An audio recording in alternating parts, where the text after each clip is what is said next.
તો જય માતાજી દોસ્તો, આજે તો અમારા ઘરે તરબૂચ આવી ગયું છે. ઉનાળામાં તરબૂચ ખાવું બહુ સારું છે. હે ને જીગર? તો લે તરબૂચ ખાવું છે ને? હું પછી ખાઈશ. તો લે કચરો બધો ફેંકી નાખ. ચાલ ભાઈ. પણ મમ્મી આને આપણે તૂટી ફૂટી બનાવીએ. આને તૂટી ફૂટી બને? હા, રીલ અંદર વિડિયો બતાવને સેવ કરી રાખી દે. આ તો બધાય તો ચાલ બનાવી દઈએ. હે તો આપણે દાદા દર વખતે ફેંકી જ દેતા હતા. પણ હવે તો આપણે તૂટી ફૂટી બનાવી. મીઠી મીઠી લાગે મસ્ત. उसके चिल्कों को कितना बंद कर गोल बनाओ ये रंग-बिरंगी टूटी फ्रूटी ये बनाने के लिए सबसे पहले हम तरबूज खा लेंगे फिर बचे हुए हिस्से का હા તો ચાલ આપણે બનાવીએ. હે ફટાફટ.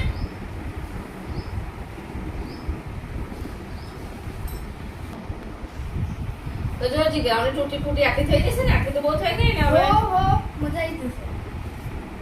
આની બને છે તેના છે. તો અમે આ છીલકાની તૂટી ફૂટી બનાવીએ છે. આમ નાના નાના કટકા કરી લીધા અને ચોરસમાં હવે કાપી લેવાના. કાંઈ નથી ગયો. જો આ કટકા કર્યા છે આટલા આટલા એના ચોરસમાં જાનજીના પતલા પતલા કાપી મારો લેવાના. તો ઉપવાસ છે. ઉપવાસ છે તો ઉપવાસમાં તો તૂટી ફૂટી ખવાય. વાહ. તરબૂચ ખવાય તો જો આને આટલા નાના નાના કાપી લેવાના આવી રીતના. મમ્મી હું આ નાખી. હા તો નાખી દે. ચાલ પાણી ગરમ થઈ ગયું છે, નાખી દે. તો ધીરો ગેસ કર દો. હા નાખ, ધીમે ધીમે નાખજે. પાણી તો ઉડવા માંડ્યું. લાઈવ નાખી દો. નાખી દો મને તો દગાવ. હવે આને આપણે કમ્પ્લીટ બરાબર બફાવા દેવાનું હે ને? કઈ લગી? મસ્ત બફાઈ જાય ત્યાં સુધી. હવે એક બાજુ આપણે ચાસણી મૂકી દઈએ. ચાલ ચાસણી કરવા માટે ફૂલ ગેસ કર દો. હો ફૂલ કર દે. ચમચાથી હલાવવાનું. હા ચાસણી માટે મૂકી દીધો છે. હવે આમાં આપણે મોરસ નાખી દઈશું. 250 ગ્રામ જેટલી મોરસ નાખી દઈશું.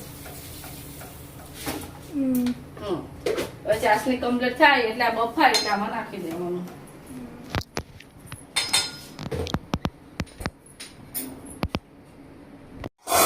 તો આપણે આવું બફાઈ ગયું છે હવે સરસ રીતે. હવે આને પાણી કાઢી નાખીએ આમાંથી.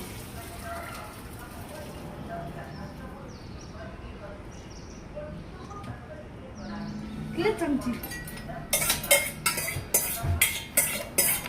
બસ પાણી નીકળી જાય ને એટલે ચાસણી થઈ ગઈ છે. ગેસ ફાસ્ટ છે તો આમાં હવે નાખી દઈએ.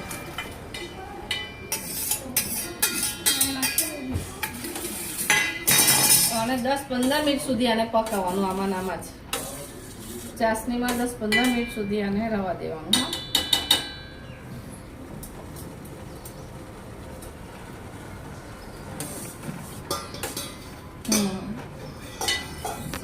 ફૂટી કમ્પ્લીટ બફાઈ ગઈ છે, કમ્પ્લીટ થઈ ગયું છે. હવે એને 3 ભાગોમાં વેચી દઈએ હે ને.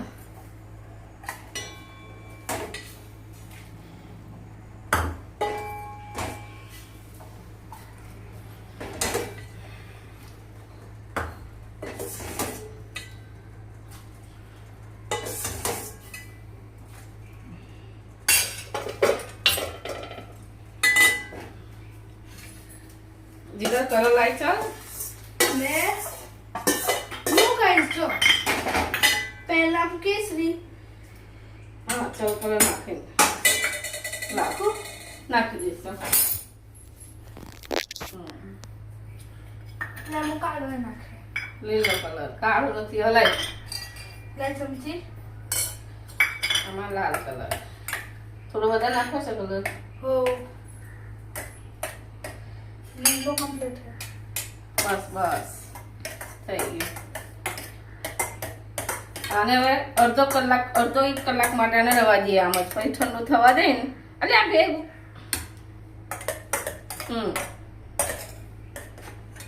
પછી આને સુકાઈ દેવાનું. હા જીગર ગાળીને. ગાઈસ આપણી તૂટી ફૂટી બની ગઈ છે. જો ગાઈસ આપણે 3 કલરના અંદર બનાવેલી છે. ગાઈસ તો મને તો આ તૂટી ફૂટી બહુ ભાવે છે. અમે મારા પોતાના હાથોથી અને મારી મમ્મીના મદદથી બનાવેલી છે. તો ગાઈસ આપણે તૂટી ફૂટી તમને ભાવતી હોય તો કોમેન્ટમાં કહેજો. ગાઈસ લાઈક સબસ્ક્રાઈબ કરી દેજો. ભાઈ યુટ્યુબમાંથી જોતા હોય અને ફેસબુકમાંથી જોતા હોય તો ફોલો અને લાઈક અને કોમેન્ટ કરી દેજો. Bye bye guys.